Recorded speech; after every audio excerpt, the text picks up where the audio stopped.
ये कंपनी में ये तो रिक्वेस्ट नेपाल से है, ये रिक्वेस्ट ऐसा है, इनका जो सारा परचेसेस है ये इंडिया, चाइना और यूएस, यूरोप से होता है। सारा परचेसेस होता है यूएस डॉलर्स में। इनको अकाउंट मेंटेनेंस चाहिए यूएस डॉलर्स में, परचेस वोचर एंट्री होता है यूएस डॉलर्स में।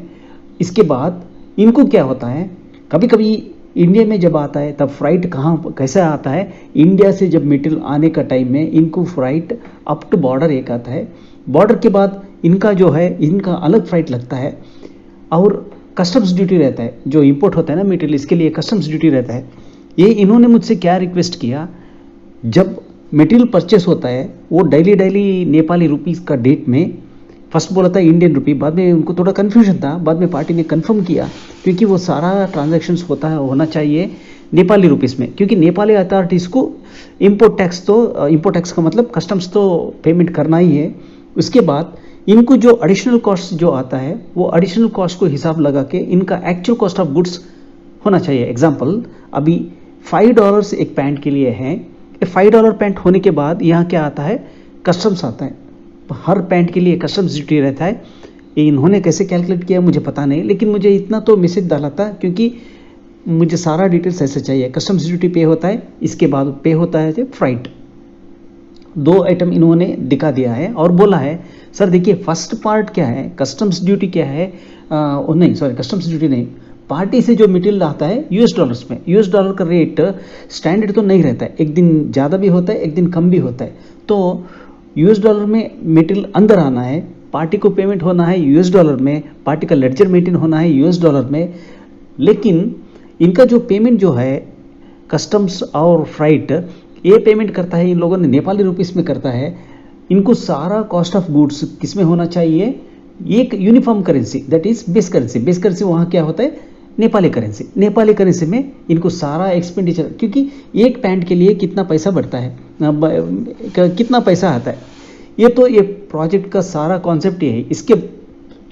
इसके बाद क्या है, इनका अगला रिक्वेस्ट क्या है, जब परचेज वोचर एंट्री होते ही उसको कपड़ा दुकान है वहाँ क्या होता है, उनका खुद का एक लेबल चिपका देते हैं।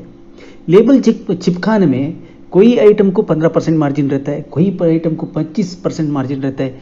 कोई टाइम में देखिए मार्केट में जब मटेरियल ही नहीं है, वो फैशन ज़्यादा है और किसका पास मटेरियल नहीं है, तब तक मैं और भी मेरा परसेंटेज ऑफ मार्जिन मैं वेरी कर भी सकता हूँ। ये कंडीशन है और सारा ट्रांजैक्शन नेपाली रेट में होना है, ये दिखाया है। बाद में देखिए हर टाइम क्या होता है, परचेस एंट्री होने के बाद हर टाइम क्या होता है, वो जो रेट में आया है, जो landing cost daily material rates अलग अलग रहता है। डेली उनका क्या होता है, वो मटेरियल रेट जैसा अलग होता है, उनको एक्चुअली कॉस्ट ऑफ गुड्स भी अलग अलग होते ही रहता है। मैंने क्या किया है आप उन लोगों के लिए, इसके लिए 8 ऑप्शनल फील्ड्स क्रिएट कर चुका है।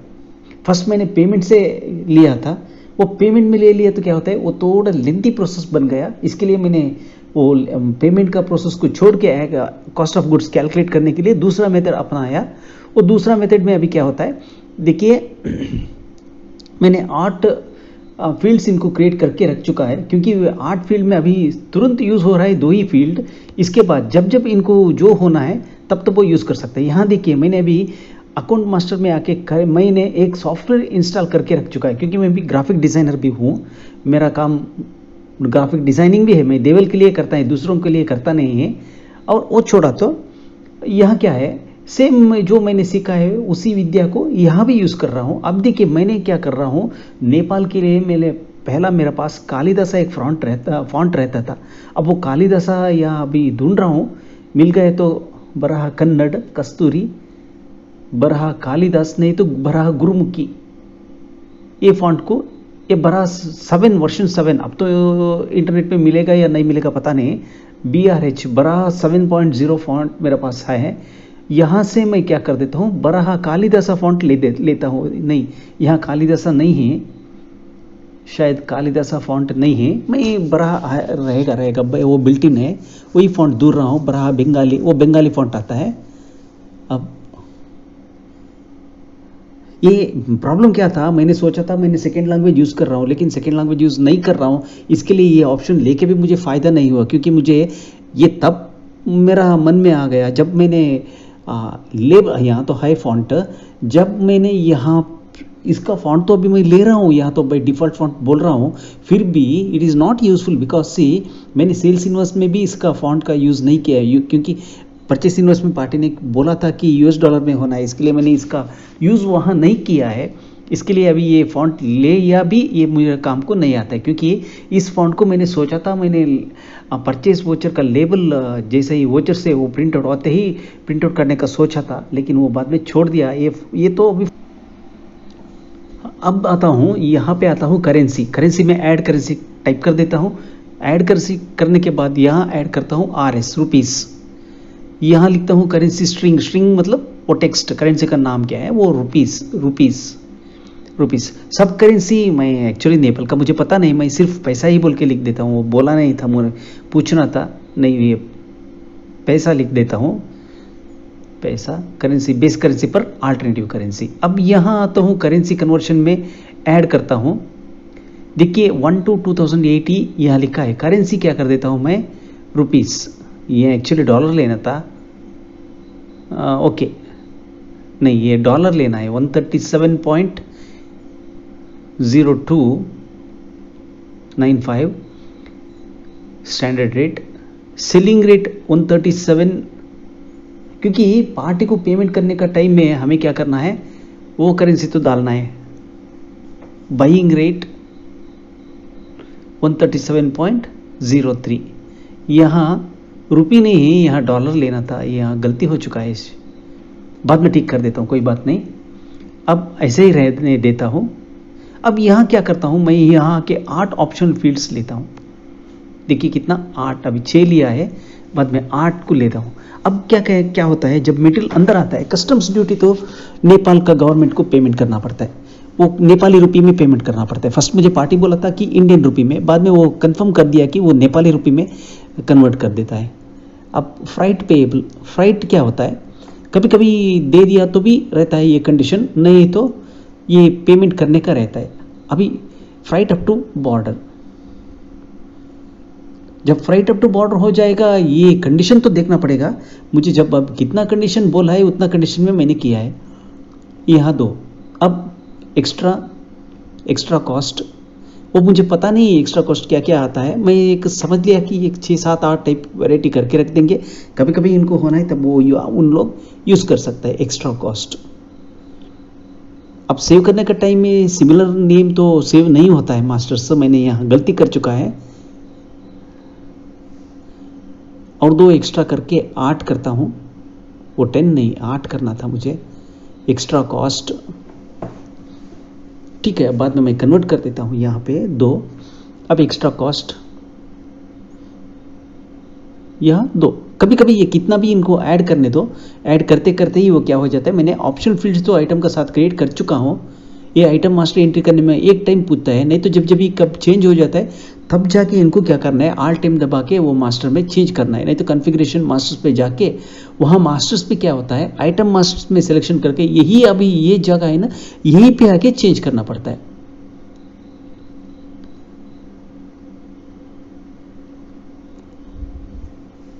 आइटम करेंट स्टॉक को देना पड़ता है, करेंट स्टॉक तो दे दिया। अब पेरेंट ग्रुप,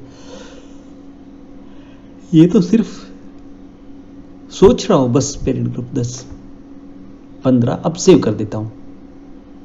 देखिए ये क्या बोल रहा है, addition extra cost similar name है, तो एक ही ऑप्शनल फील्ड को इतना सारा नेम में मैं सेव नहीं करता हूं, ये पूरा जाता है एक्स्ट्रा कॉस्ट ऑफ 2, अब पैरेंथेसिस के अंदर एक्स्ट्रा कॉस्ट ऑफ 3, अब एक्स्ट्रा कॉस्ट ऑफ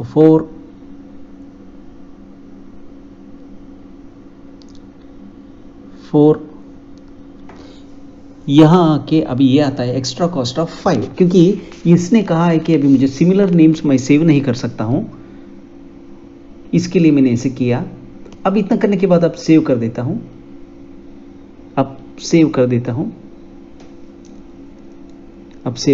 सेव एक बार रीजनरेट हेल्प फाइल्स हो गया। अब होने के बाद अब मुझे क्या करना है, फर्स्ट आइटम मास्टर को क्रिएट करना है, आइटम ऐड यहाँ उन जो डिटेल्स दिया है मुझे यही डिटेल्स में यहाँ एंट्री कर देता हूँ, ग्रुप जनरल में डाल देता हूँ, गारमेंट्स बोल के डाल दिया, चलो कोई बात नहीं, आपको कोई ग्रुप को डालना है आप डाल दो। यहाँ टैक्स कैटेगरी बेसिकली सेल करने में ये यूज होता है 13%। यहाँ अभी कस्टम्स ड्यूटी पर पीस इन्होंने कहा है कि मुझे 200 रुपीज ढूंढ रहा हूँ, sorry 400 rupees, customs duty 400 rupees. Okay ठीक है, बाद में फ्राइट 100 रुपीज, बस इतना दो ही दिया है। यहाँ यूनिट तो दिया है, पीसेस में दे चुका है। ठीक है, अब सेव किया। अब दूसरा item T shirt, item must में ऐड कर देता हूँ टी शर्ट, आइटम मस्ट में ऐड कर देता हूँ टी शर्ट्स। ये तो गारमेंट्स में लेता हूँ, फर्स्ट इसका लेता हूँ 250, बाद में 100 बाद में 50 रुपीज़ लेता हूँ। ओके सेव कर देता हूँ, सेव हो जाता है। अभी दूसरा कुछ नहीं है, यहाँ तो टैक्स परसेंटेज यूनिट तो पीसेस में रहना है, पीसेस, यहाँ टैक्स परसेंटेज 13 सेव कर देता हूँ। अब इतना होने के बाद और थर्ड आइटम ऐड कर देता हूँ, थर्ड आइटम अंडर पैंट्स, यहाँ इसका है 200 रुपीज़, बाद में वहाँ है 50 रुपीज़, फ्राइट 50 रुपीज़ पर पीस। अब इतना तो हो गया। इतना होने के बाद अब मास्टर्स में आता हूँ, अकाउंट मास्टर क्रिएट कर देता हूँ, ऐड कर देता हूँ।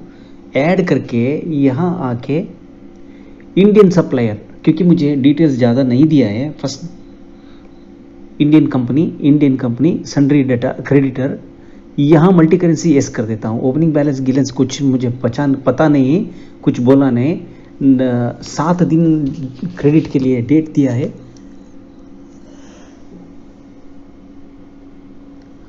यहाँ परचेस के लिए 7 दिन बोल के दिया है। ओके सेव कर देता हूँ। सेव करने में ये छोड़ता नहीं है, क्योंकि ओपनिंग बैलेंस ये पूछता है अभी ओपनिंग बैलेंसेस। अब एक ही पार्टी का ऐड कर दिया। बस इतना करने के बाद मल्टी करेंसी एड्रेस तो डालता हूँ, कोई एक एड्रेस,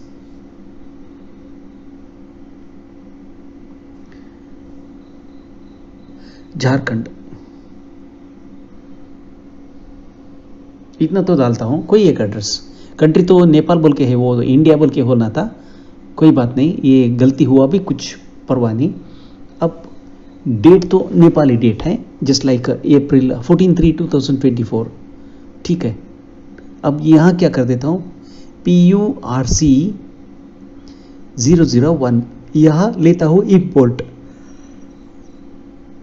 इंडिया से एक्सपोर्ट, यहाँ लेता हूँ इम्पोर्ट, यहाँ लेता हूँ $, 130 या कन्वर्शन रेट 137 कुछ ऐसा है, ढूंढ रहा हूँ, 137.0295।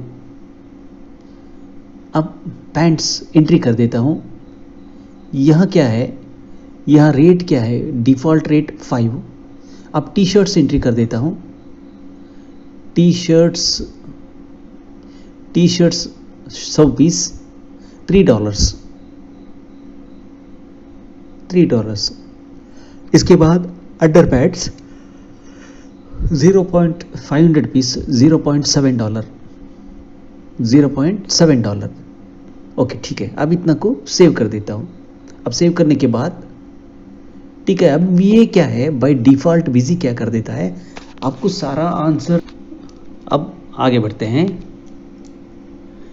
अब क्वेरी पे आता हूँ, Ctrl+Shift+F2 दबा देता हूँ। मैं डिफ़ॉल्ट शॉर्टकट क्रिएट करके रख चुका हूँ। यहाँ लिखता हूँ एक क्वेरी का नाम होगा शायद मेलविन, कोई नाम आप दे सकते हो, नाम से कुछ फर्क नहीं पड़ता है। Select m2.of1 from master address info as m2, where m2 dot master code is equal to tran2 dot master code 1, master code 1 ये स्केलर सब क्वेरी है from tran2 where tran2 dot rect type is equal to 2, voucher type is equal to 2 and tran2 dot rect type is equal to 2. इसको scalar सब query कहता है, single row सब query है ये।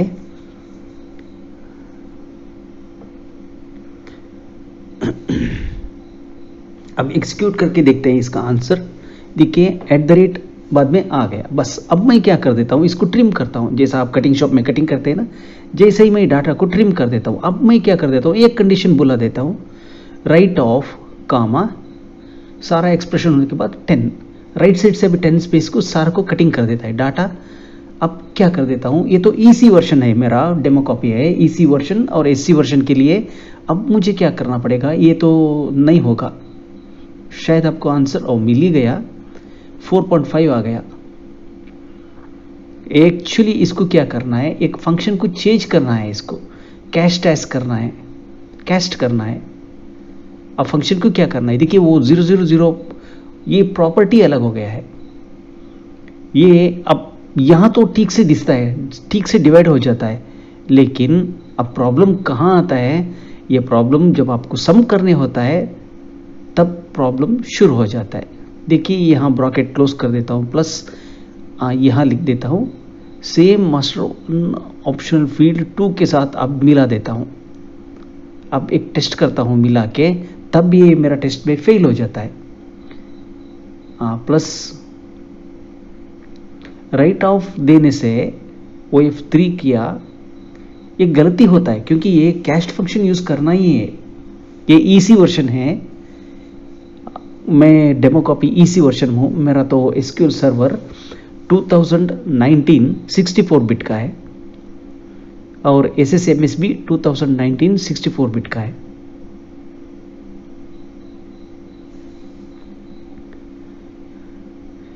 सिंगल यूजर के लिए SSMS का जरूरत नहीं पड़ता है।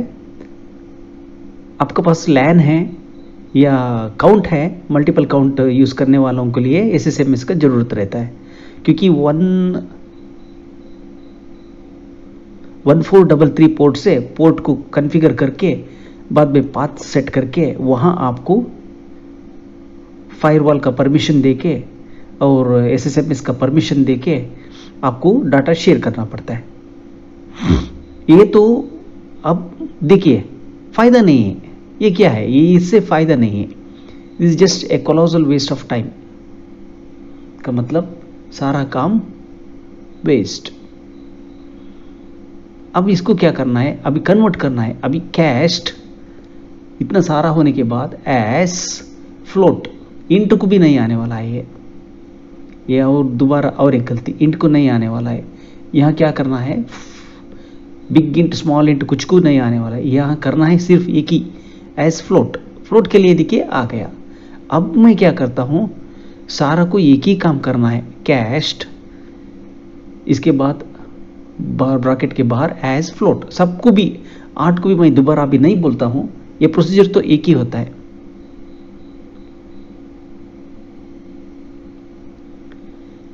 Float bracket close, 4th one के लिए अभी सारा जो फंक्शन इनर फंक्शन है उसको मैं फ्लोट बोल के कन्वर्शन कर देता हूं। फ्लोट एक वेरिएबल टाइप है, जैसा आप इंटीजर बताते ना, इसे एक डाटा रिप्रेजेंटेशन टाइप है एज फ्लोट।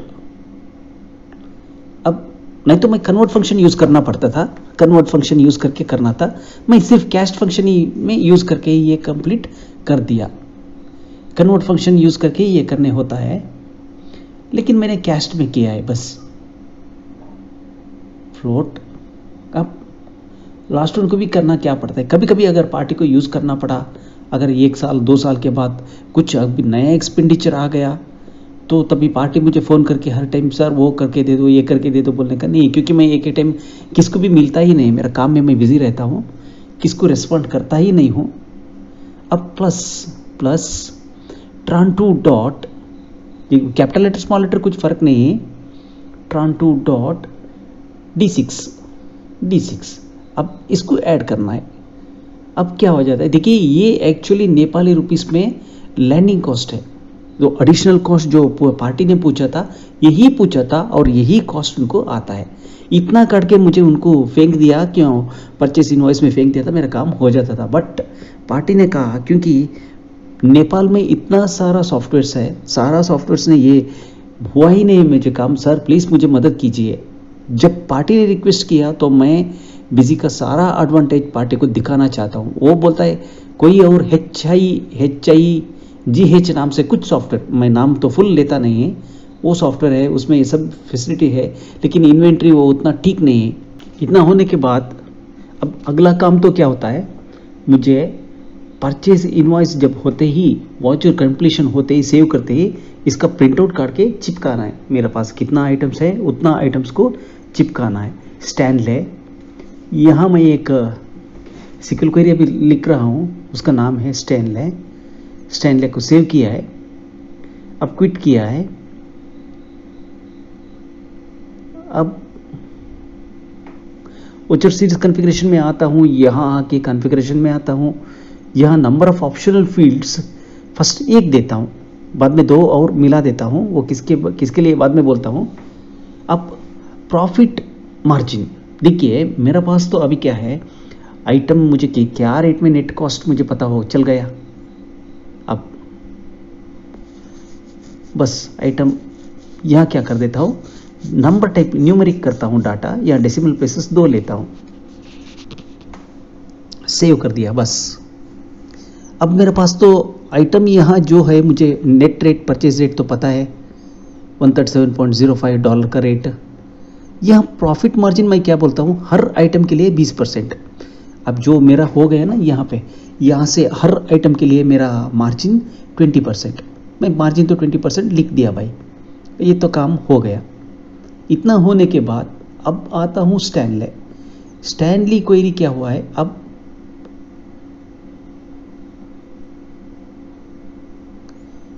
लिखता हूँ एक क्वेरी जनता, स्टैनली क्वेरी को मैं हटा दिया, अभी छोड़ दिया, क्योंकि वो मैं हर टाइम जो मैं एक काम करता हूँ 4-5 बार उसको टेस्ट करके कंफर्म कर लेता हूँ, बाद में मैं यूट्यूब में पब्लिश करता हूँ। इतना जल्दी यूट्यूब में पब्लिश नहीं करता हूँ, कोई एक बार हमारा आइडिया एक रहता है, डाटा एक जगह में रहता है और एक जगह में आने में थोड़ा कन्फ्यूजन हो जाता है। ये तो कंप्यूटर प्रोग्रामिंग नहीं है, ये सिर्फ डाटाबेस का क्वेरी करने का स्किल है बस, इसमें और कुछ बड़ा कुछ नहीं है। m2.of1, m2.of2, m2.of3, कभी कभी मुझसे भी गलती होता है, m2.of4। इसके लिए मैं मैक्सिमम कोशिश करके ट्राई करके यहाँ देख के बाद में पब्लिश कर देता हूँ m2.o5, क्योंकि मैं तो टेक्निकली स्किल्ड नहीं हूँ, मैं एक एग्रीकल्चरिस्ट हूँ, कभी कभी मिस्टेक्स मेरा हाथ से भी होता है। m2.of7, m2.of8, tran2.d6 from tran2 inner join. देखिए यहाँ एक कंडीशन है, मैं 3 टेबल को ज्वाइन कर रहा हूँ। Inner join master address info S m2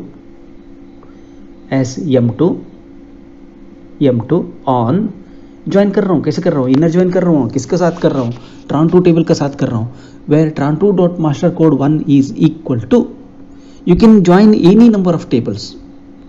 आपको देखिए जो बिजी ने आपको डिस्प्ले में, रिपोर्ट्स में, सेल्स जीएसटी रिपोर्ट्स में सेल्स रिपोर्ट देता है, ऐसे ही टेबल आप खुद का, आपका मेरा टेबल तो मैं खुद कर लेता हूँ, क्योंकि कभी कभी एक बार अगर कुछ कहाँ गलतियाँ हो गया तो वहाँ से मैं डाटा इंपोर्ट करके मेरा जो करप्ट हो गया तो उसको ठीक कर भी सकता हूँ।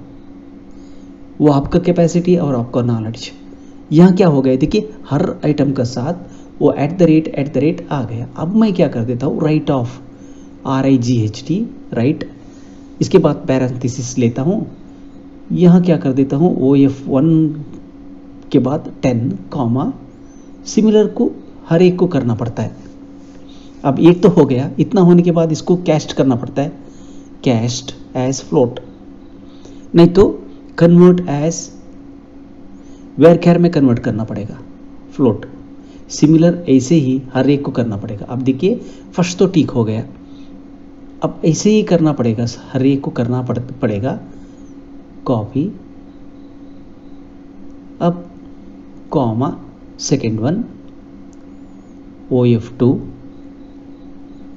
वैसे ही करते जाता हूँ up to 8, up to OF8 करना पड़ता है, क्योंकि मैंने 8 ऑप्शनल फील्ड्स आइटम के साथ ले चुका हूँ।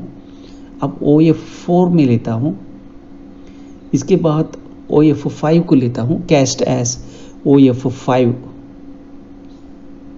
फर्स्ट उसको जैसा आप कटिंग शॉप में जाके ट्रिम कर लेते हैं ना, वैसा राइट में ट्रिम करता हूँ। राइट में ट्रिम करने के बाद उसको कैस्ट एज बोल के कन्वर्ट कर देता हूँ।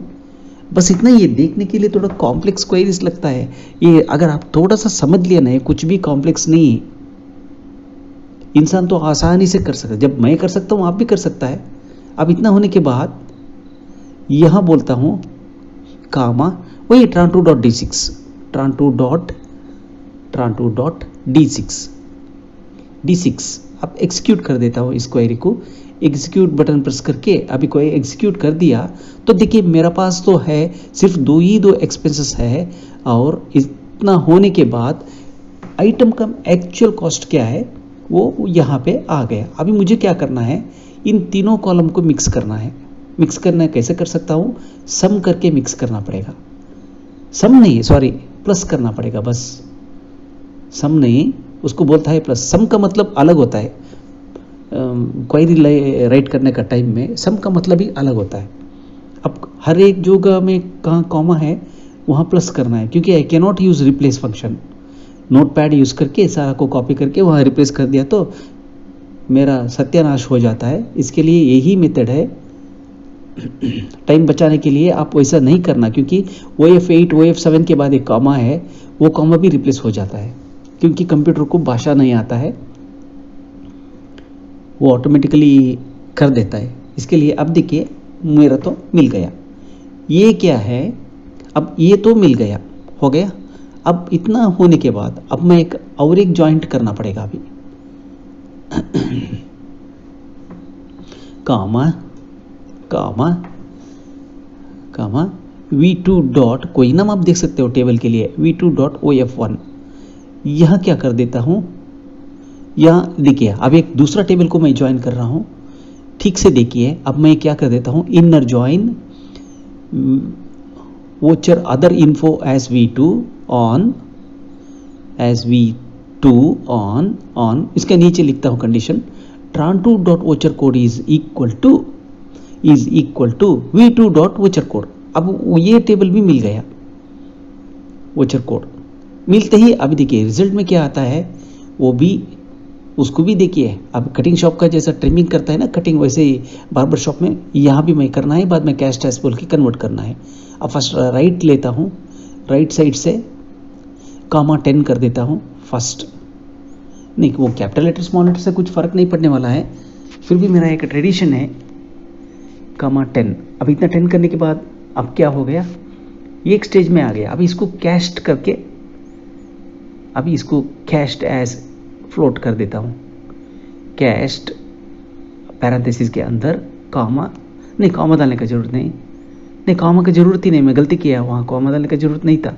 अब एक एरर मैसेज आने वाला है, देखिए वहाँ कॉमा तो एस के साथ में डाल दिया था, वो डालने की ज़रूरत नहीं था। अब ठीक से आ जाता है। देखिए ये तो 20% है। 20% का मतलब इनिशियल रेट को मैं it should be increased by 0.2 1.2। अब क्या करना है, इसको इसके साथ एक मिलाना है बस, 1 प्लस हाँ, यहाँ ब्रैकेट क्लोज कर देता हूँ। अब देखिए आपको कॉमा 1.2 दिखता है, देखिए कॉमा 1.2, अभी ये 1.2 से मल्टीप्लाई करना है, तब इसका वैल्यू क्या हो गया, 20% बढ़ जाता है। मैंने वही बोला था ना आपको, 20%। मेरा प्रॉफिट मार्जिन कितना है, 20।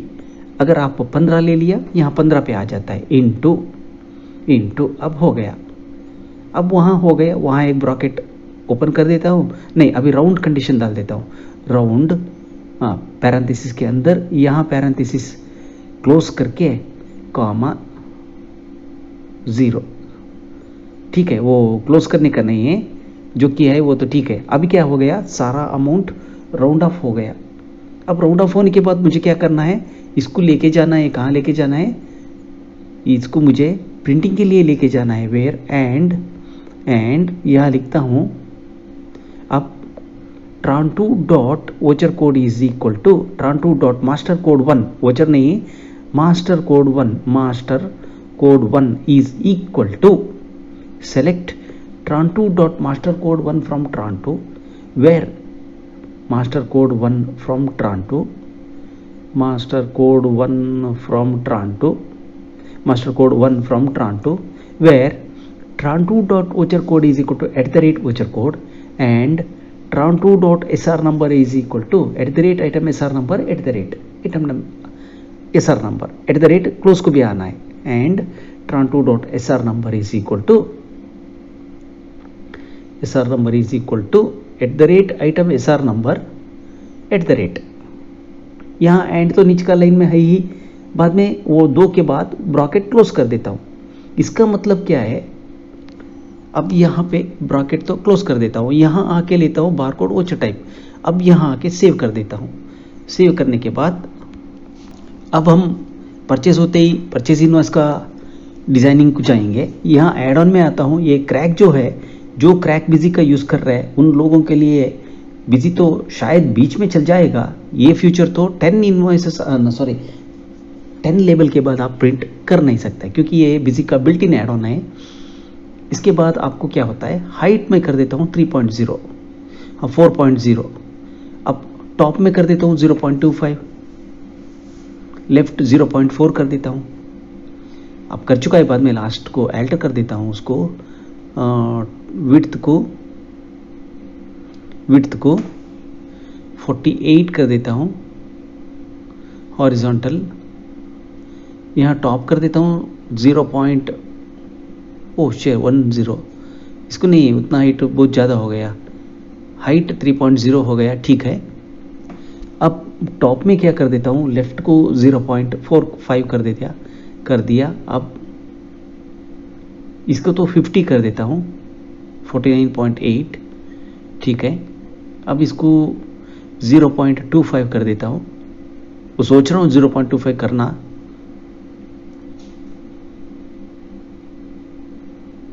टॉप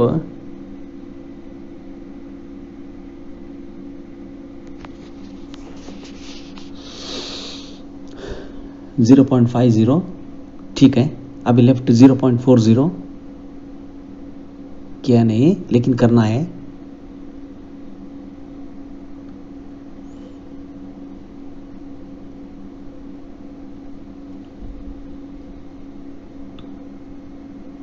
ये रियलमी लेता हूँ, कंपनी का नेम, ठीक है। अब हो गया। अब कॉन्फ़िगर फॉर्मेट पे दोबारा आता हूँ, दोबारा आके प्रिंट करके शुरू करता हूँ। मुझे बार कोड का ज़रूरत ही नहीं है। ये विड्थ को मैं क्या कर देता हूँ, अभी अब एक दूसरा कंट्रोल लेता हूँ,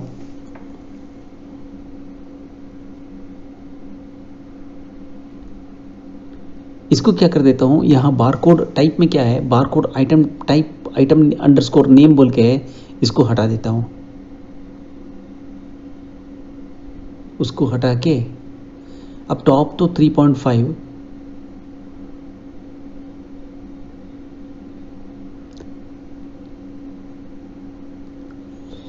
अब MRP को क्या किया,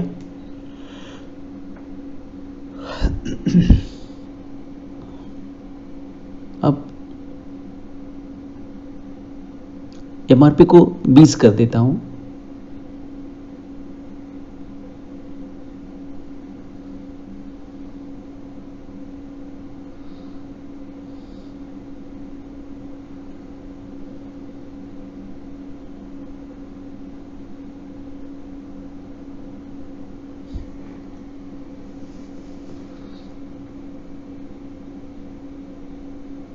अब कर देता हूँ 0.584 है यहाँ पे। अब लेफ्ट कर देता हूँ MRP, यहाँ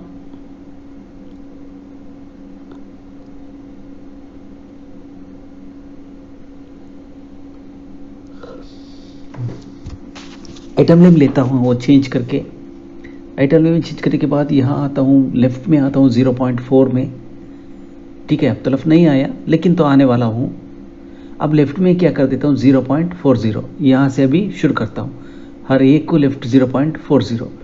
अब विड्थ में आता हूँ 50 लेता हूँ, स्टैंडर्ड लेता हूँ। ठीक है, अब टॉप में आता हूँ 3.0। ठीक है, वो ऊपर चल के चला गया। अब 3.50 लेता हूँ, थोड़ा नीचे लेता हूँ। अब ये आ गया, लेफ्ट में ले लिया। लेफ्ट लेने के बाद ऐड कंट्रोल कर देता हूँ।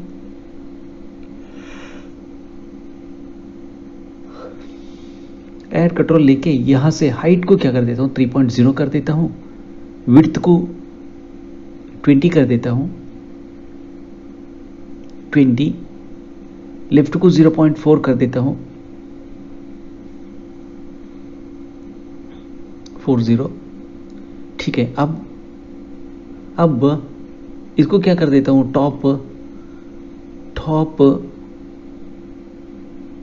हाइट 3.0 कर देता हूँ। ओके, अब समस्या क्या है, यहाँ इसको एक लेबल करना है।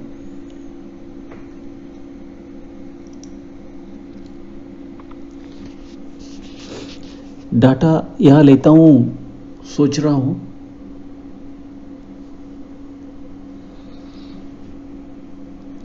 यहाँ क्वांटिटी तो नहीं दिया है क्योंकि ये वोचर से प्रिंट कोड होने वाला है। इसके लिए अब सीक्वल क्वेरी नंबर लेता हूँ, नंबर का नाम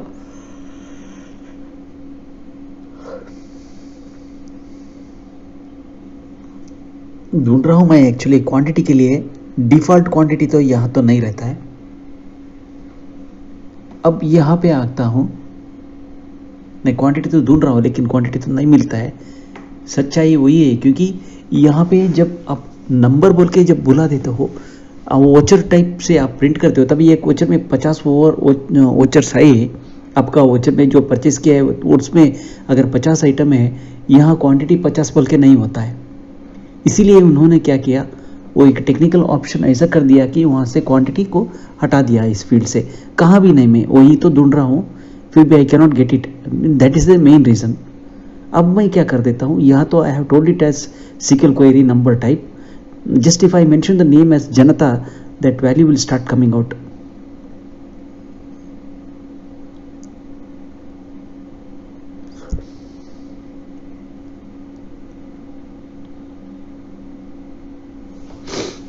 इतना होने के बाद अब आगे बढ़ते हैं। यहाँ आता हूँ, यहाँ आके अब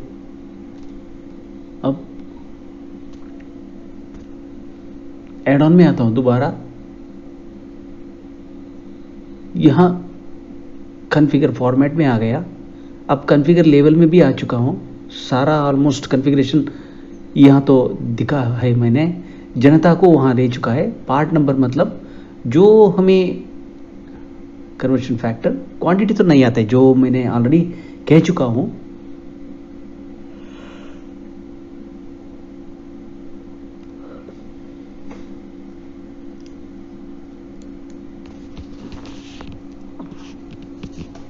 अब यहाँ आके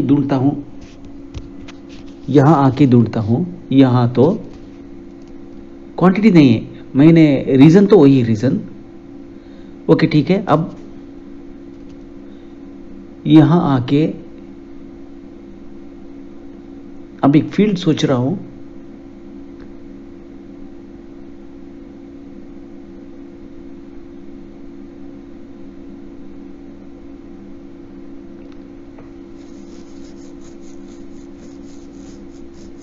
HSN कोड, इसका नाम क्या है, HSN कोड। अब HSN कोड तो अलाइनमेंट तो लेफ्ट है, इसको तो विड्थ तो 20 है। ठीक है, टॉप तो 6.97 है, 6 कर दिया, कोई फर्क नहीं आता है। ओवरलैपिंग हो गया भी कुछ होता नहीं है। अब इतना होने के बाद क्विट,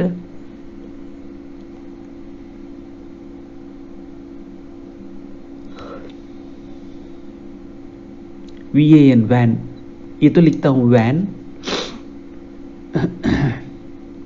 लेकिन ये वैन क्वेरी अभी लिख के भी कुछ फ़ायदा नहीं है, क्योंकि बाद में मैं लास्ट को इसको हटा देता हूँ। वेयर tran2.d1 फ्रॉम, ये क्वांटिटी, जो ये क्वांटिटी को देखिए, अब इतना काम करके भी लास्ट को मैं हटा देता हूँ, क्योंकि मैंने बोल दिया अब इसका आंसर का रिजल्ट होगा D1 का मतलब first item 100 piece, second item purchased 100 piece, third item purchased 500 piece. तो ये मैं यहाँ से ले जाके भी मैं तब वो क्वेरी डिज़ाइन करने में मेरा समझ में नहीं आया, लेकिन अब तो आ गया कि क्वेरी लिख के भी फ़ायदा नहीं होता है। इसके लिए मैंने क्या किया, अभी इसी कॉन्फ़िगरेशन में अब थोड़ा HSN कोड तो है, अब मैं एक दूसरा लेबल ऐड करना पड़ता है।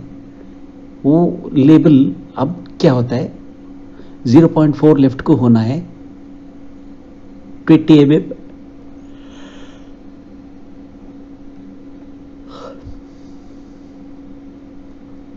एक क्वेरी हटा देता हूँ, एक क्वेरी का टिक कर देता हूँ HSN कोड। इस क्वेरी क्या होता है 20, नीचे वाला क्वेरी अब जो ब्लैंक है उसको विड्थ होना है 20.0, इसके बाद लेफ्ट 0.04, इसके बाद height 3.0, not 3 point more than that, just 3.0,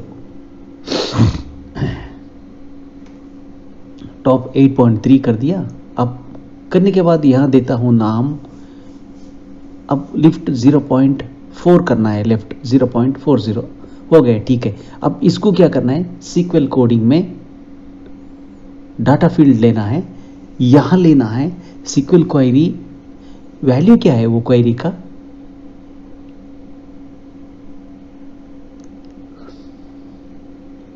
quantity 1 number से, एक प्लेन है ये लेबल, क्योंकि मैंने आपको कहा है क्योंकि शर्ट भी होता है, पैंट भी होता है और कुछ आइटम भी हो सकता है, लेकिन इसमें क्या क्वांटिटी क्या है 1 यूनिट,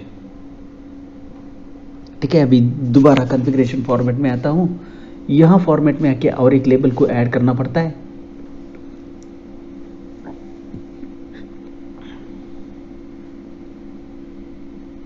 अब एक कंट्रोल को ऐड करना पड़ता है, ऐड कंट्रोल प्रेस करके, ठीक है।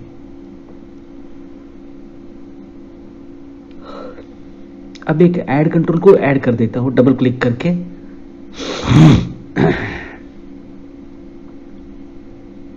अब यहां क्या है, अब जो कितना फील्ड है उतना फील्ड का तो दिखता है, यहां देखिए। अब पैंट्स आता है, HSN कोड ब्लैंक है, 1 यूनिट है, 1 यूनिट है, इतना तो दिख रहा है, ठीक है। इतना होने के बाद इससे तो कुछ ज़्यादा होने वाला चीज़ नहीं है। अब आने वाला है, अब यहाँ को क्या करना है, दोबारा डिज़ाइन को जाना है, जाके वहाँ पे 100 नहीं 1 पीस, ये तो आपको, इसका मतलब क्या है, आपको आल्टर कर सकता है। देखिए कभी कभी हमारे पास पेपर नहीं रहता है, अब पेपर नहीं रहे आपका पास, क्या होता है, आप एक तोड़ा 5-6 लेबल तो प्रिंट कर दिया, बाद में आके सारा प्रिंट काटना। अब यहाँ पे अब कॉन्फ़िगरेशन में आता हूँ, यहाँ पे आके वोचर सीरीज में आता हूँ, वोचर सीरीज में आके यहाँ आके यहाँ ऑप्शनल फील्ड्स क्या है, अभी 3 कर देता हूँ। 3 क्या है, अभी आपका मार्जिन प्रॉफिट के लिए प्रीफिक्स और एक सफिक्स करना पड़ता है। बारकोड प्रीफिक्स, ये टेक्स्ट, बाद में बारकोड सफिक्स, क्योंकि आपका वो पार्ट नंबर बोल के दे दिया, वो कभी कभी किसी को भी एक डाउट आता है यही रेट रहेगा बोल के। अब रेट को आपको क्या करना है, मैं एक्चुअली पार्टी को ये तो सारा डिटेल्स नहीं दिखाना चाहता हूँ कि मैंने क्या किया है, ये सब मैंने नहीं दिखाना चाहता हूँ। ये जनता को कॉपी कर देता हूँ, यहाँ पे ये जनता को यहाँ से कॉपी कर दे के प्रिंट का कंडीशन को हटा देता हूँ, कॉपी करके अब एक नया नाम देता हूँ ब्लैंक, BLANK, ब्लैंक एक नया नाम देता हूँ। ब्लैंक देने के बाद यहाँ ब्लैंक से अब लास्ट जो लाइन है, ये प्रिंट को जाने वाला लाइन, उसको हटा देता हूँ। यहाँ कंडीशन देखिए, आप मेरा डेस्कटॉप का स्क्रीन का ऊपर देखते जाइए, इतना करके मैं पैरेंथेसिस हटाना पड़ेगा। अब सेव करके अब ब्लैंक क्वेरी को रन करेंगे। देखिए इतना तो आपको मिल रहा है, ठीक है। अब हम let's go back to our original purchase versions. Here v2.of2, ये होने के बाद यह क्या होता है, ये सारा होने के बाद यहाँ पे कॉमा v2.of3 v2.of3, ठीक है। अब इतना रन करके देखते हैं। देखिए v2 यहाँ दोनों भी ब्लैंक है, इसका मतलब क्या है, कुछ एंट्रीज नहीं है। अब मैं जाके एंट्री करता हूँ, यहाँ पे परचेज वाउचर मॉडिफिकेशन ओपन कर देता हूँ, यहाँ करके अब ये सभी एंटर मारने के बाद अब यहाँ आता है डॉलर में ले लिया, अब उसका आज का रेट क्या है वो डाल दिया, बार कोड सफिक्स यहाँ डालता हूँ मैं पीजे, ये कुछ भी आप दे सकते हो, वहाँ लिखता हूँ XRT, ठीक है। अब सेव कर देता हूँ। अब सेव करके एक क्वेरी एक बार रन करके देखता हूँ, ठीक है। अभी ये सेव हुआ। सेव होने के बाद कंट्रोल शिफ्ट F2 दबा के ब्लैंक क्वेरी को दबा के रन करके देखता हूँ, तभी देखिए ये तो ठीक है, मैं वही दिया था वही आ गया। अब यहाँ क्या कर देता हूँ, लेफ्ट ऑफ कामा 1 OF2 कामा 1, उसके बाद ब्रैकेट क्लोज कर देता हूँ। अब क्या हो जाती है, देखिए अब रन करता हूँ, सिर्फ एक ही नाम आता है। अब राइट ऑफ v2.of3 कामा 2, अब मैं लास्ट से 2 लेटर ले लिया। अब देखिए मुझे क्या होता है, P14420 उसके बाद RT, P8543 उसके बाद RT, P144415 इसके बाद RT। अब मैं क्या कर देता हूँ, कॉन्कैट कर देता हूँ, क्योंकि मैं यूज़ कर रहा हूँ EC वर्जन। अब EC वर्जन होने से साथ मैंने क्या कॉन्कैट विथ स्पेस नहीं ले सकता हूँ, वो कंडीशन ले लिए तो फेल हो जाएगा। अब क्या कर देता हूँ,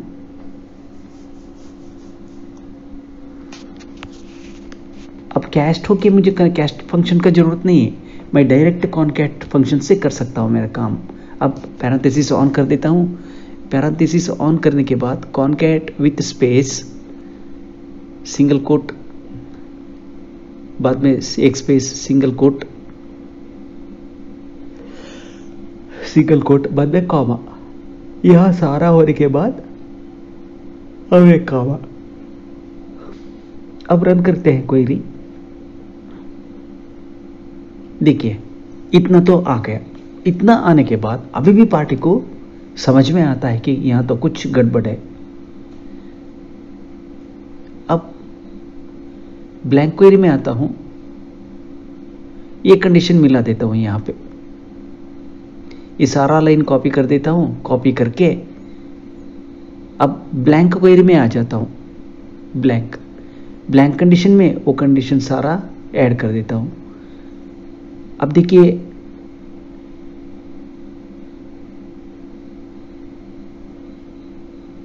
अब सही तो नहीं होता है, क्योंकि अब यहाँ पे आके बारकोड ओचो टाइप में लेना है, नहीं और एक थोड़ा नीचे आना है, यहाँ आके बारकोड ओचो टाइप लेना है, सेव करना है। अब इस क्वेरी को वहां पे डायरेक्ट कनेक्ट करना है। कॉन्फ़िगरेशन में आता हूँ, आके यहाँ ऑलरेडी थोड़ा कॉन्फ़िगर करके रख चुका है। इस कॉन्फ़िगरेशन में क्वांटिटी अभी एक ऐड कर देता हूँ। ये ऐड करने के बाद वहाँ तो लेफ्ट को 0.3.0, विड्थ को 20, ये 0.4। अब यहाँ क्या कर देता हूँ,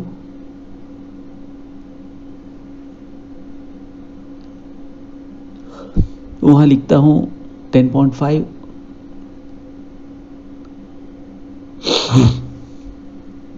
10.5 से काम नहीं चलने वाला है। 10.90, अब 10.90 करके देखता हूँ।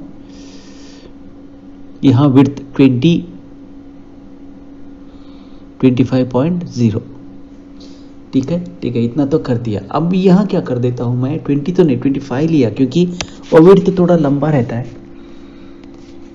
अब क्वेरी का नाम है ब्लैंक, यहाँ मैं लेता हूँ इस पार्ट नंबर।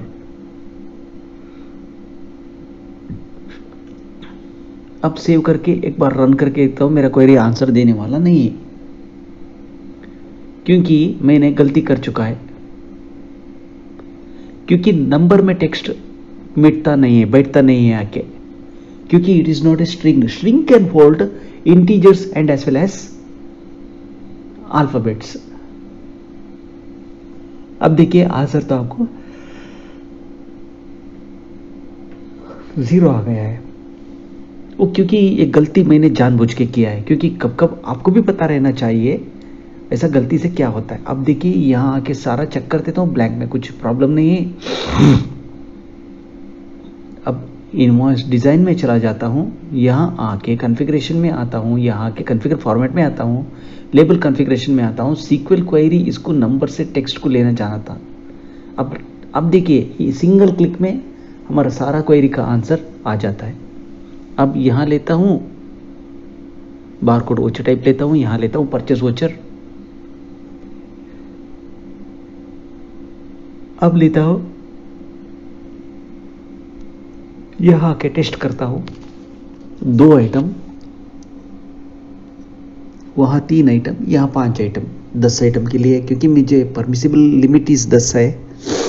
अब देखिए एरर आ गया। ये एरर क्यों आ गया? कहाँ देखिए क्वेरी पे आके वहाँ तो टेक्स्ट क्लब हो गया था। अब देखिए आंसर तो आता है। अब प्रिंट प्रीव्यू में आके देखता हूँ, ये देखिए आंसर तो आ गया।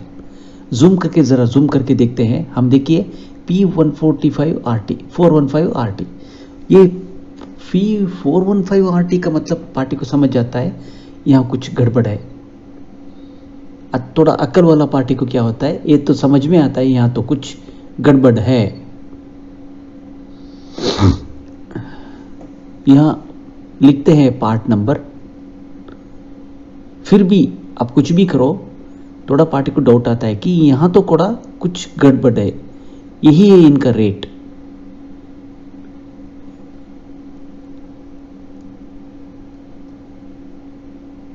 तो समझ के रहेगा।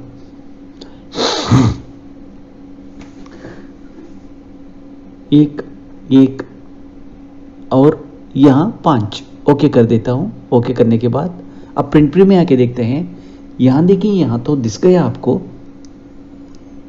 दिखते हैं ना आप 415RT 45RT ये सब आ गया। ठीक है, आपको क्या है 20% मार्जिन मिलते ही आपको 415 रुपीज़ आपका सेल्स प्राइस बोल के ये बोल रहा है। ये तो क्लियरली बोल रहा है आपका सेल्स प्राइस 450 रुपीज़ RT। ये काम आप जब परचेस इनवॉइस इन्वर्ट करते हैं तब ऑटोमेटिकली हो जाता है। अब मैं जाके थोड़ा पीछे जाके क्वेरी पे जाता हूँ, क्वेरी के जाके यहाँ क्या कर देता हूँ, इतना होने के बाद कामा डालता हूँ, कामा डाल के अब सोच रहा हूँ लेफ्ट ऑफ ट्रांटू डॉट डी 1 या 2 सोचो D1 कामा, अब लेफ्ट ऑफ अब ट्रांटू, वो कैपिटल लेटर स्मॉल लेटर से कुछ फर्क नहीं होने वाला है, ट्रांटू डॉट D1 क्लोज कर देता हूँ, D1 कामा 2 क्लोज कर देता हूँ। अब देखिए वो पार्ट नंबर बोल के था ना, वो टोटली चेंज ही हो गया। अब परचेस में आता हूँ, आके ऑल आइटम्स क्लिक कर देता हूँ, या तो 100 आइटम दिखा रहा है, यहाँ एक एक आइटम टेस्ट करना। अब सिर्फ एक एक लेबल के लिए टेस्ट करता हूँ। अब देखिए जो वैल्यू आ चुका है, अब देखिए पार्ट नंबर P853 RT10 का हमें कुछ देना नहीं है, फर्स्ट डिजिट के बाद हमारा रेट 853, इसको 415 रुपये को सेल्स बिल करना है। 1/4/2022 को हमारा ये मिनिमम रेट आपको इतना रखना है। पार्टी को देख के इससे थोड़ा जा सकता है, कम तो आ गया तब को मार्जिन कम हो जाता है, बस ये फ़र्क इतना ही है इसका। अब इतना तो हो गया है। इतना होने के बाद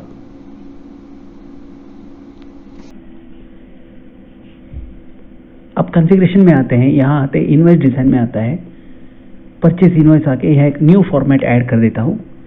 फॉर्मेट का नेम है न्यू डिज़ाइन, कुछ नाम आपको देना है वो दे दो, कोई बात नहीं।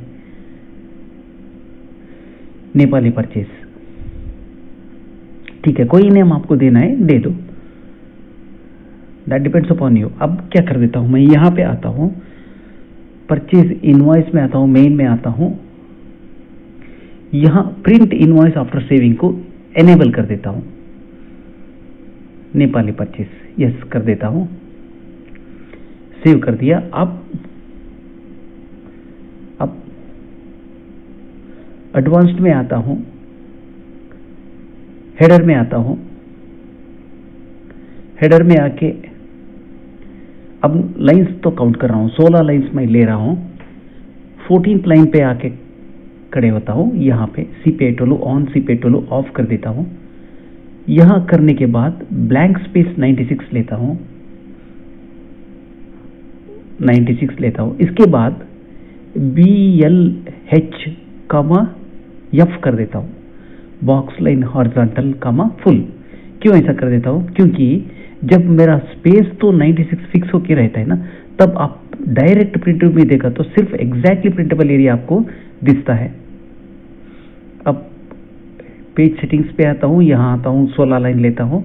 अब बचा तो 7 या 36 लाइन्स होता है, मुझे हिंदी में कितना आता है, 36 लाइन शायद आ जाता है। यहाँ पे आने के बाद बॉडी में आता हूँ, यहाँ पे आके वहाँ पेस्ट कर देता हूँ। सब टोटल का लाइन में एक लाइन डालता हूँ। इसके बाद पेज कैरियर ओवर में आता हूँ, कैरियर डाउन में भी, ब्रॉड फॉरवर्ड में भी एक लाइन लेता हूँ, बाद में फुटर में एक लाइन लेता हूँ। बाय डिफॉल्ट फुटर में अभी भी ले सकता हूँ, लेता हूँ, सेव कर देता हूँ। इतना होने के बाद अब CP8 ऑन CP8 ऑफ कर दिया। एक A to Z में इनवॉइस डिजाइनिंग यहाँ नहीं दिखा देता हूँ, आपको क्या कर देता हूँ, यहाँ आता हूँ, डाटा फॉन्ट ऑन कर देता हूँ, डाटा फॉन्ट ऑफ कर देता हूँ। फॉन्ट तो मुझे अभी चेंज करना पड़ेगा, मैं अभी फॉन्ट को तो चेंज करना पड़ेगा अभी। फॉन्ट, अब फॉन्ट में विंडोज में आता हूँ, फॉन्ट डायरेक्टरी में आता हूँ, विंडोज में डायरेक्टरी में फॉन्ट्स में सिलेक्शन कर देता हूँ। मेरा तो स्क्रिप्ट एम्प्टी बोल्ड मेरा फेवरेट फॉन्ट है। अब लेकिन फिर यहाँ तो वो यूज़ नहीं करना चाहता हूँ, कोई दूसरा फॉन्ट, ये कन्नड़ तो मेरा ग्राफिक डिजाइनिंग के लिए है।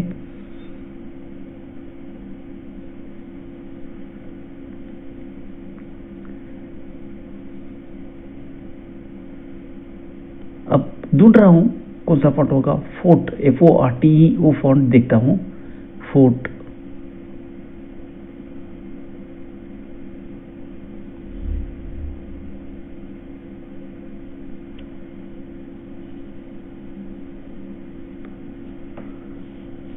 यहाँ है फोर्ट, FORTE। फोर्ट रेगुलर लिखने की जरूरत नहीं है, FORTE। यह हाइट लिखता हूँ 20। CP8 ऑन CP8 ऑफ है, इसके लिए मुझे 96 स्पेस के कितना भी बड़ा कैरेक्टर ले लो, 96 स्पेस के अंदर रख दिया तो बस चला जाता है, वो उसके अंदर ऑटोमेटिक सेट होके बैठ जाता है। बस कंपनी नेम यहाँ है। अब मैं लेता हूँ सिर्फ 96, C। अगर डाटा फॉन्ट ऑन ले लिया, वो विड्थ के लिए दूसरा कैलकुलेशन है, मैं मेरा पुराना वीडियो में बहुत सारा टाइम बोल चुका हूँ वो कैलकुलेशन। अब वो कैलकुलेशन यहाँ अप्रस्तुत है। कलर ऑन, कलर लेता हूँ, वो कलर का नहीं, वो वहाँ तो ओके करना था, ओके। वैल्यू आ गया, वैल्यू आने के बाद वो वैल्यू कॉपी नहीं, वो तो ठीक नहीं है, 255। यहाँ हेडर में आता हूँ, कलर ऑन, ये क्या हो गया। अब क्वेरी एग्जीक्यूटर में आता हूँ, एक क्वेरी लिखता हूँ मोल्टन क्या होता है। अब कोई नाम आप दे सकते हैं, मेलविन को लेता हूँ, सारा को सारा कॉपी कर देता हूँ, मेलविन पे कॉपी करके यहाँ पे आता हूँ मोल्टन में। अब फर्स्ट प्रिंट को जाने का कंडीशन हटा देता हूँ, क्योंकि मुझे इसका थोड़ा देखना है। मैं सारा आइटम के साथ $साइन ऐड करना चाहता हूँ। देखिए ये तो मेरा परसेंटेज में ऐड करके मेरा तो आ गया था, सॉरी ये रेगुलर रेट आ गया था। अब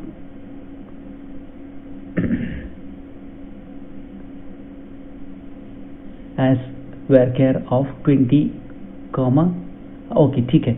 अब सारा को मैं कैस्ट कर दिया।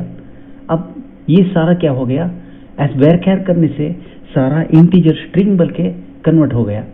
अब जो मेरा जो था ना स्ट्रिंग को मैं वैरकैर को स्ट्रिंग के साथ और न्यूमेरिकल के साथ नहीं मिला सका क्योंकि वो एरर आता है। अब मुझे मेरा आइटम के साथ डॉलर साइन ऐड करना है, आइटम का आगे उसका अमाउंट का आगे डॉलर साइन ऐड करना है। डॉलर साइन ऐड करने के लिए मुझे क्या करना पड़ेगा, मैं ईसी तो यूज़ कर रहा हूँ ईसी वर्जन में, फिर भी मुझे क्या कर, अब देखिए डॉलर साइन आ गया, मुझे क्या करना पड़ा, वो सारा इंटीजर वैल्यू को वैरकैर बोल के डिक्लेयर करना पड़ा। तो वैरकैर डिक्लेयर करने के बाद तो मैं वो ऐड कर दिया तो तब ठीक हो गया, नहीं तो मेरा रेट का सामने डॉलर साइन नहीं आता है, वो एरर होके सडनली कोलैप्स हो जाता है विंडो। वो कोलैप्स प्रिवेंट करने के लिए मुझे क्या करना पड़ा, इंटीजर को फ्लोट को वैरकैर बोल के कन्वर्ट करना पड़ा।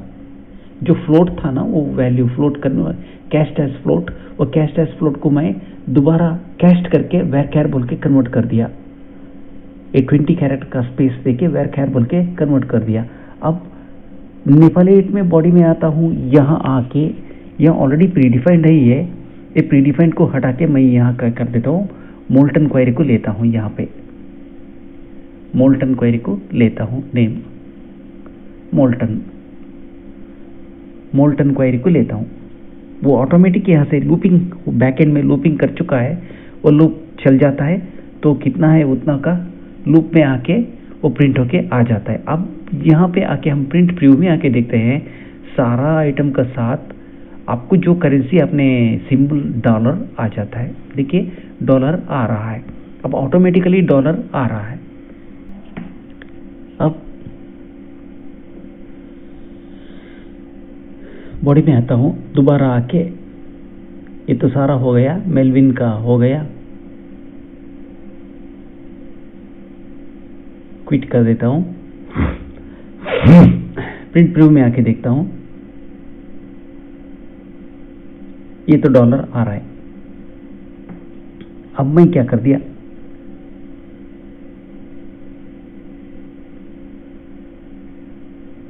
कॉस्ट ऑफ गुड्स को 16 कर दिया, यहां तो स्पेस कम कर दिया,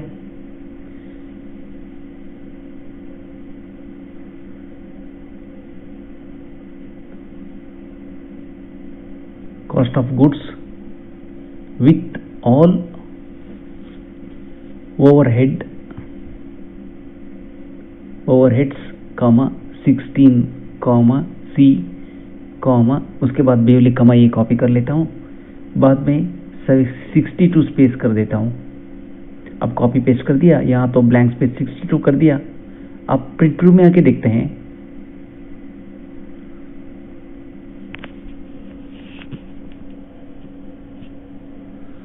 यहाँ आके देखते हैं क्वेरी में, यहाँ होता है विथ ऑल ओवरहेड चार्जेस इन, देखिए इन नेपाली रुपीस।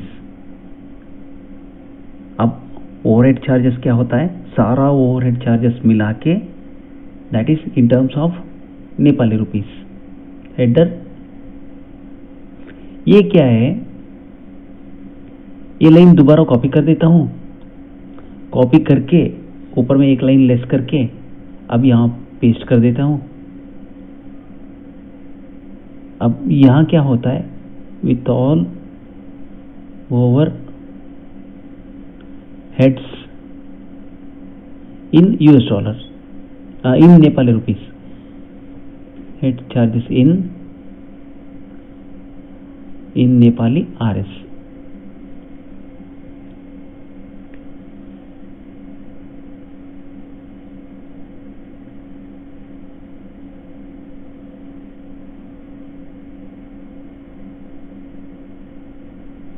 इन नेपाली आरएस, शायद ये उतना जगह तो नहीं मिलेगा, मुझे थोड़ा आल्ट करना अभी भी पड़ेगा भाई शायद।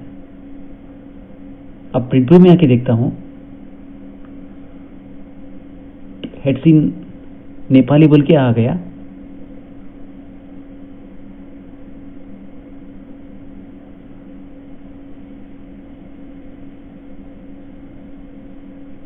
परचेस दोबारा ऑल्टर कर देता हूं, ऑल्टर करके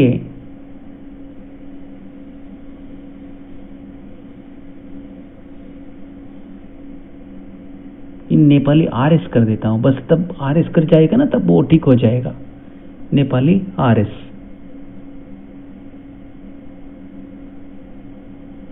PS तो नहीं आएगा शायद। अब प्रिंट प्रीव्यू में आके देखते हैं। इन नेपाली रुपीस, बस इतना तो आ गया।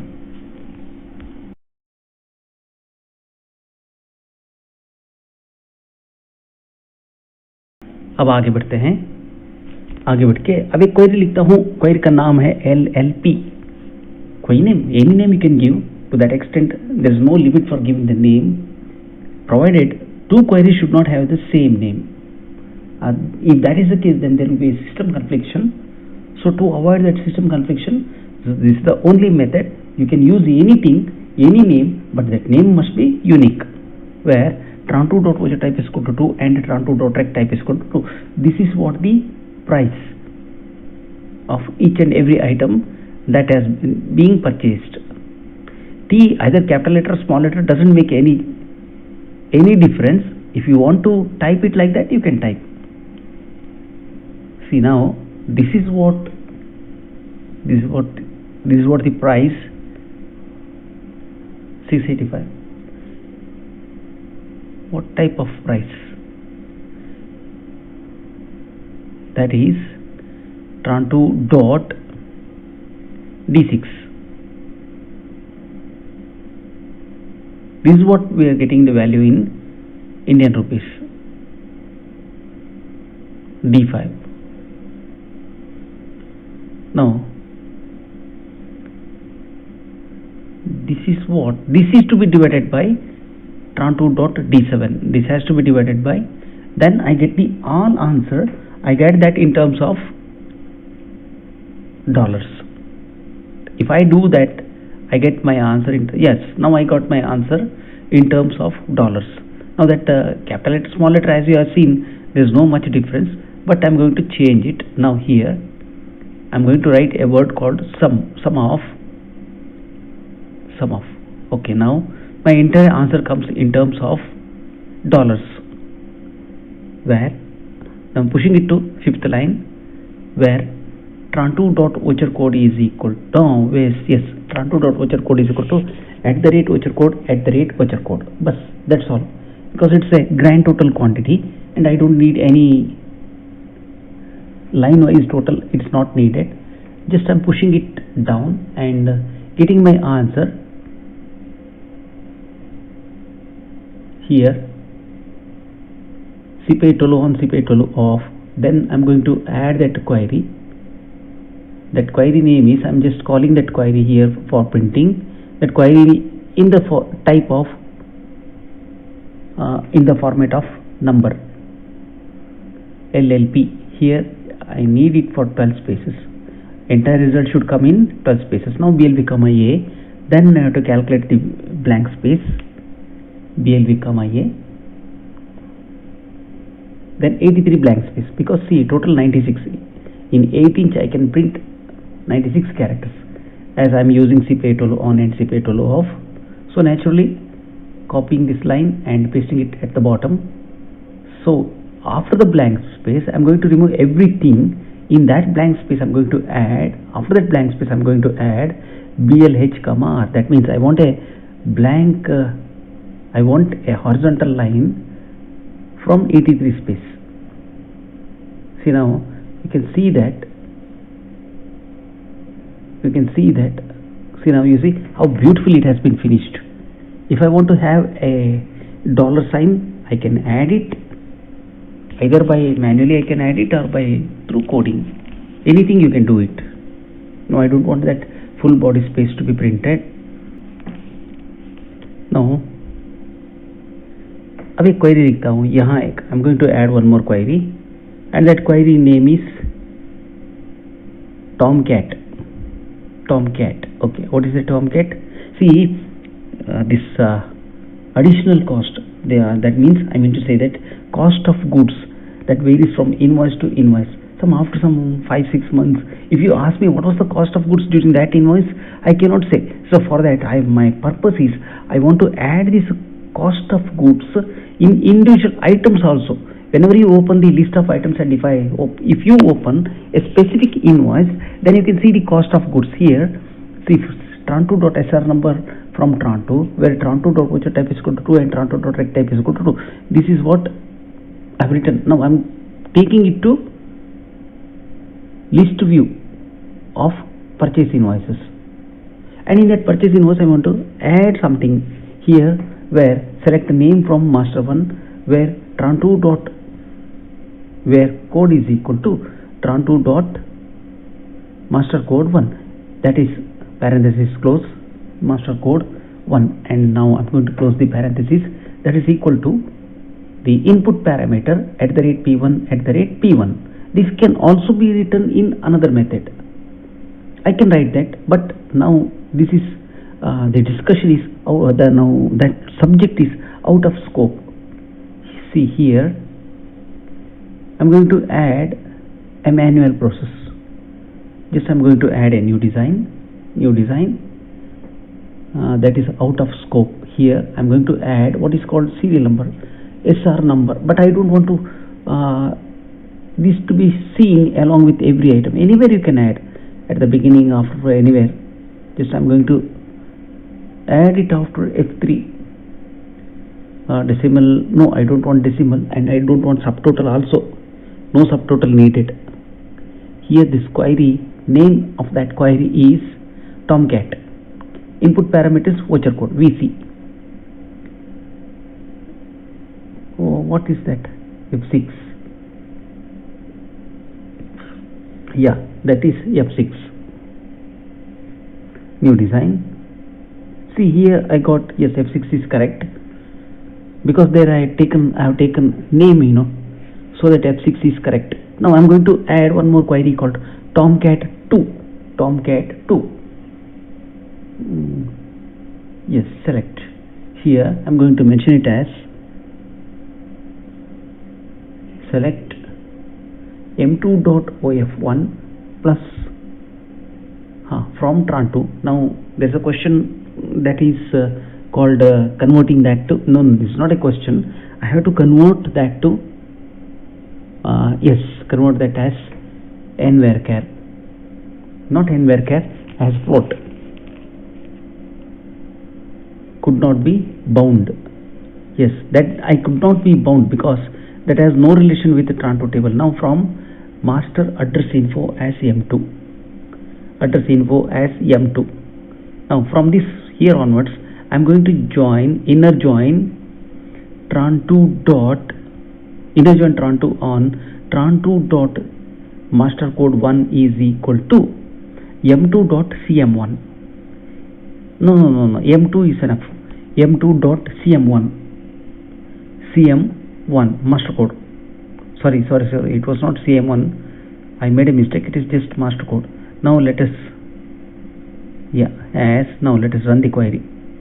Now after running the query, see again I got that @ mark. So now what I have to do, just like going to a cutting shop, I have to trim my extreme right portion of the result. Now I have trimmed the extreme right portion of the result, and I have to convert that as, I have to cast it.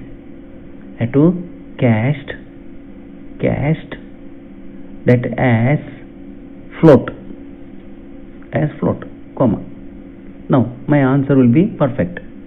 Now this is casted as float.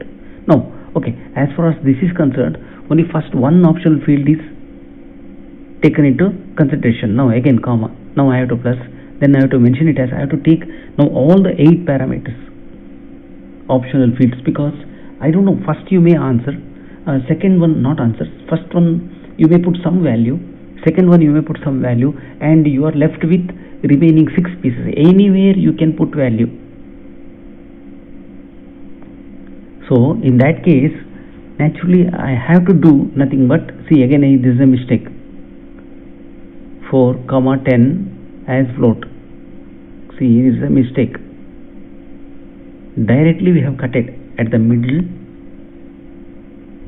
This answer is wrong actually. I'm just thinking where I have gone wrong.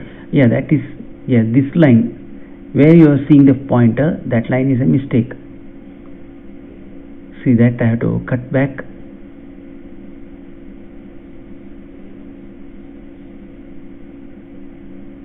That much of portion has to be cut from here, comma, now paste. Okay, that is done now. Now I have to do that as copy. Here that has to be 5. Now I have to press plus. Now again I have to press it as, I have to wave1 to wave6, wave1 to wave6, no, wave1 to wave6.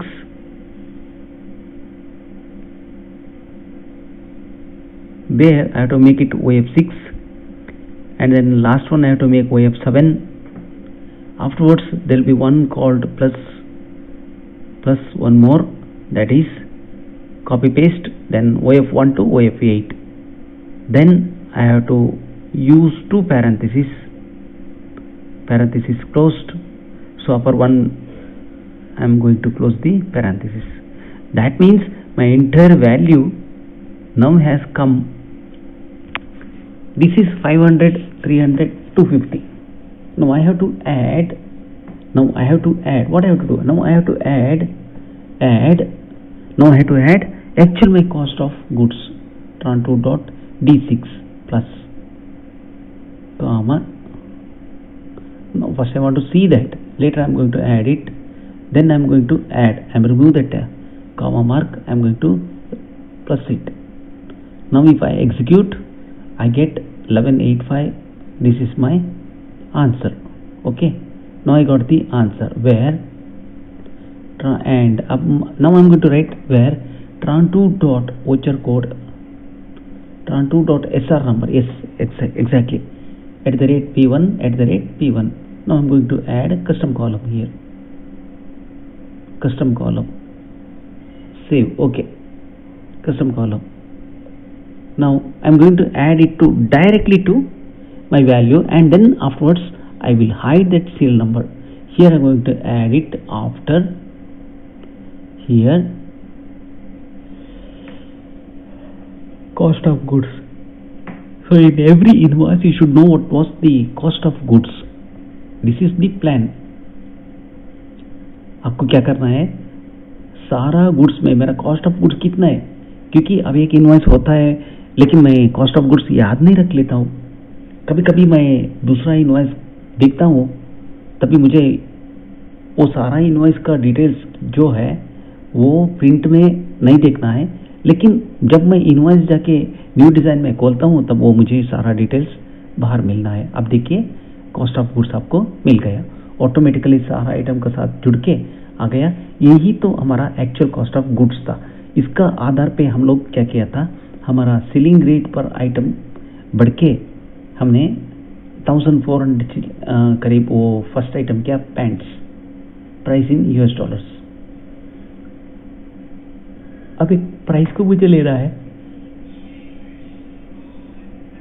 मैं YouTube को लेता हूँ, number को लेता हूँ, यहाँ लेता हूँ डाटा फील्ड में लेता हूँ आइटम बॉडी, क्योंकि मुझे ये डिजाइनिंग ऑलरेडी ये फील्ड भी पता है. अब प्राइस को लेता हूँ, प्राइस US डॉलर में आता है, सेव कर देता हूँ. सेव करने के बाद अब यहाँ आके देखते हैं हम, हमेशा देखो यहाँ देखिए डॉलर में भी आ गया, कॉस्ट ऑफ गुड्स भी आ गया, सब कुछ सारा आइटम. अब आगे बढ़ते हैं. अब एक लास्ट रिक्वेस्ट क्या है, multi currency account lecture. Multi currency यहाँ आप देख सकते हैं, इंडियन कंपनी डेट. अब बेस करेंसी नहीं, इनका अल्टरनेटिव करेंसी में देखना है अकाउंट, डॉलर नहीं, ये गलती हो गया, ये बेस करेंसी नहीं, alternative currency. Between the date range any date you can give, you can select. अब ओके. अब देखिए नेपाली रेट डेट में आ रहा है, सारा को सारा डेट नेपाली डेट में आ रहा है. See I don't want that multi detailed view of this account ledger, this is printable. So यहाँ क्या कर देता हूँ मैं, अकाउंट वाइज. अब एक अकाउंट लेक्चर बोल के एक है, इस क्वेरी को या फेड दबा के हटा दिया. वो एक्चुअली मैंने by default account lecture use print करने का मेथड सोचा था. अब यहाँ लिखता हूँ select tran2 dot due date, tran3 dot due date, tran3 dot due date from tran3, where tran3 dot voucher type is equal to 2. rect type नहीं आता है यहाँ पे, where tran3 dot voucher type is equal to 2. इतना ही लिखो बस, voucher type is equal to 2. Purchase का due date अब ऑटोमेटिकली भाई नेपाली डेट ये तो आ जाता है।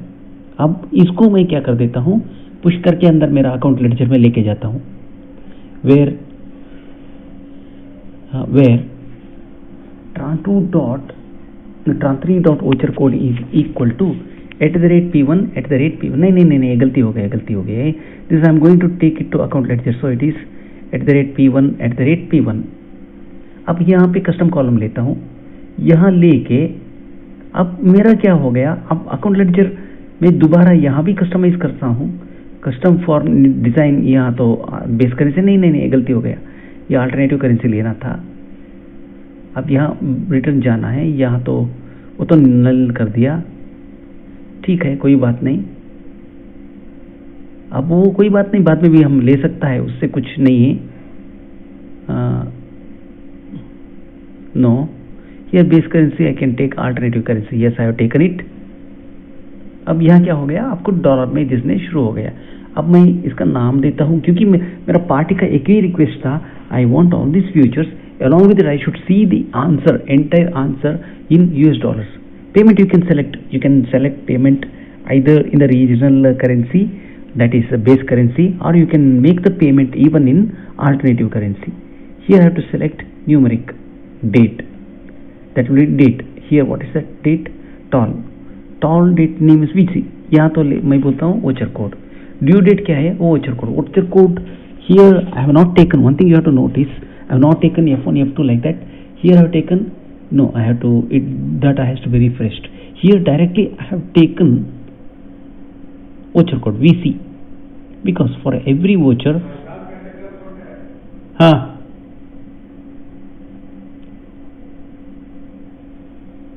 alternative currency,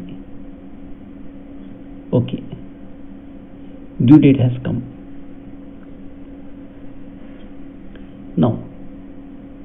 Now already according to this, some parties they are not paying the money at proper time, so what I have to do is I have to make pending days. For that pending days I have to make some calculation. What is that SQL query?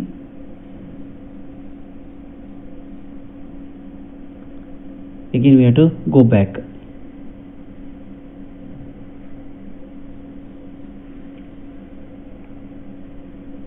No, this will not work.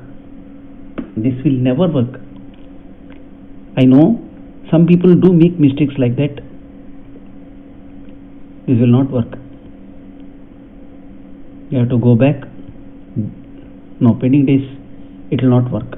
Now I have to create a new query. Add Vittal, VITTAL. अब मैं लिखता हूँ select date difference. I'm going to use a function called date difference, date diff, comma, in terms of DD. No, that is wrong. Okay, no, that is wrong actually. DD, dates, comma.